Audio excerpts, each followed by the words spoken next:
Hello and welcome. I'm Saeed from StoryPlanet.net. Dive right into the essence of the most captivating books without reading them cover to cover. Whether you're on the go, at the gym, or just relaxing at home, we offer you a unique and enriching listening experience. Today, we are exploring the book, The Obstacle is the Way, a creation by Ryan Holiday. Ryan Holiday modernizes the timeless wisdom of Stoic philosophy in his 2014 book, The Obstacle is the Way.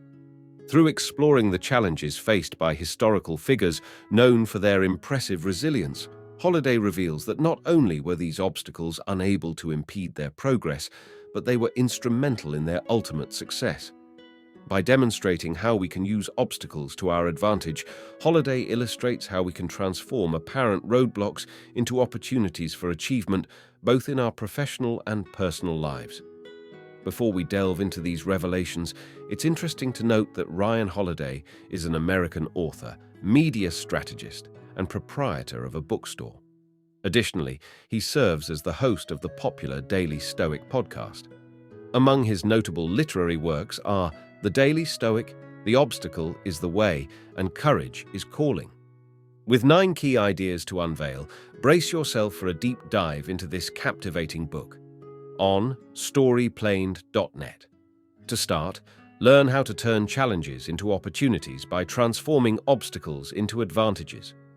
The key message of this text is that every obstacle and impediment is actually the path to success. It is about perceiving obstacles as opportunities and approaching them in the most effective way. The text highlights 3 ingredients: perception, action, and will. It also mentions examples of people who have successfully turned disadvantages into hidden pathways to success. Key idea number 1. The text emphasizes that perception is key when facing adversity, as it can be seen as an opportunity for growth and improvement. Adversity can serve as a catalyst for positive change if one chooses to see it that way. John D. Rockefeller used the power of perception to navigate a financial crisis and build his empire. He saw crises as learning opportunities rather than disasters, allowing him to remain calm and make level-headed investment decisions. To be more like Rockefeller, focus on what you can control, remain objective, and stay in the present moment. Key idea number 2. This text focuses on the concept of perception and its relation to recognizing one's own power. It suggests that one's perception plays a significant role in understanding and harnessing their personal power. In the 1960s, boxer Rubin "Hurricane" Carter was wrongly accused of a triple homicide and given 3 life sentences. Despite being imprisoned, Carter refused to accept being treated as a prisoner and maintained his power and innocence. He refused prison-related activities and used his time to study and overturn his case. After 19 years, his case was finally overturned and he regained his freedom. The key point is that even in difficult situations, we have the power to control our perception and reactions. The story we tell ourselves about a situation determines whether it is seen as good or bad. We have the power of perception, just like Carter knew and demonstrated. Key idea number 3. This text is a short statement that emphasizes the concept of perception and how changing one's perspective can alter it. It suggests that by changing our viewpoint, we can change our perception of the world around us. During the Peloponnesian War, Pericles and his men experienced a solar eclipse that caused panic among the soldiers. However, Pericles remained calm and questioned their fear of darkness. He emphasized that the way you perceive something determines whether it is scary or not. Similarly, George Clooney shifted his perspective from being rejected by Hollywood to realizing that producers needed him. This shift in perception changed everything, leading to his success. The text emphasizes that perception is everything, and that your perspective determines the action you take and ultimately your success. You control your perception. Key idea number 4. The text focuses on the power of discipline in taking action. Discipline is seen as a driving force that helps individuals overcome obstacles, stay focused, and achieve their goals. It emphasizes the importance of self-control, consistency, and perseverance in achieving success. The text emphasizes the power of perspective and the importance of taking action. It encourages seeing situations clearly and logically, without letting emotions cloud judgment. It also highlights the importance of persistence, discipline, and tackling tasks one step at a time. The example of Demosthenes is given as a demonstration of overcoming obstacles through discipline and strategic planning. The text concludes by stating that achieving goals is a matter of discipline.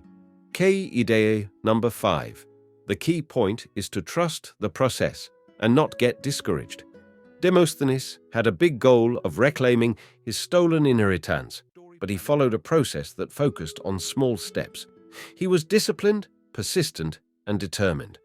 The process involved forgetting about the big picture and instead focusing on the current task at hand. Success is achieved by taking one step at a time and executing each step well. The process is soothing and helps in overcoming the fear of pursuing big goals. It's about focusing on what can be done now, no matter how small, and trusting the process to lead to success. Key idea number 6. The action being taken may not be successful. The key points of the text are: sometimes things won't work out no matter how hard you try. If you encounter an insurmountable obstacle, remember that you have tried, and nothing should stop you from trying. Use the opportunity to reinforce other skills or qualities in yourself. Accept that some things are out of your control. Be prepared and willing to accept whatever happens and eager to see what comes next. There are no failures, only lessons. Key idea number 7. The key point of this text is to accept things that cannot be changed and focus on changing the things that can be changed. True will is not about force or wanting something badly, but rather about acceptance and resilience in the face of difficult circumstances. It is an internal power that allows us to accept what we cannot change and move forward. Stoic thinkers emphasized that the only thing we have control over is our mind, including our emotions, judgments, and decisions. We can build an inner citadel, a metaphorical internal structure that is unaffected by external events, by strengthening our mind and preparing for the obstacles that life will inevitably throw at us. An example is Theodore Roosevelt, who battled asthma and other challenges but persevered through consistent effort and strength building. The key is to be prepared and build the necessary inner strength to face hardships and continue on our path. Key idea number 8. The key concept of the text is the importance of persevering. Odysseus faces numerous obstacles and hardships on his journey home after the Trojan War. Through perseverance, he overcomes temptations, dangerous creatures, and personal struggles. While persistence is for tackling individual problems, perseverance is about enduring and staying committed to the long-term goal. Odysseus refuses to give up or despair, working through each obstacle until he finally reaches his home after 20 years. The message is to keep going and not let obstacles stand in the way of achieving one's goals in life. Key idea number 9. The text suggests that one should meditate on death and prepare oneself for a fresh start or new beginning. The text discusses the inevitability of death and how we should not fear it, but rather use it as motivation to live purposefully. It suggests that in the face of death, smaller obstacles seem insignificant and encourages us to approach life with kindness and appreciation. It also emphasizes the importance of continuously overcoming obstacles and embracing them as part of the journey. Ultimately, the text encourages us to face obstacles with creativity and determination. In conclusion, the key message of this book is that by perceiving obstacles objectively, acting with discipline and deploying your will, you can turn them into opportunities for success. Thank you for listening to this summary. If you enjoyed this exploration, we invite you to discover other fascinating books on storyplanet.net. Don't wait any longer. A multitude of books, stories, and knowledge await you there. See you soon on storyplanet.net.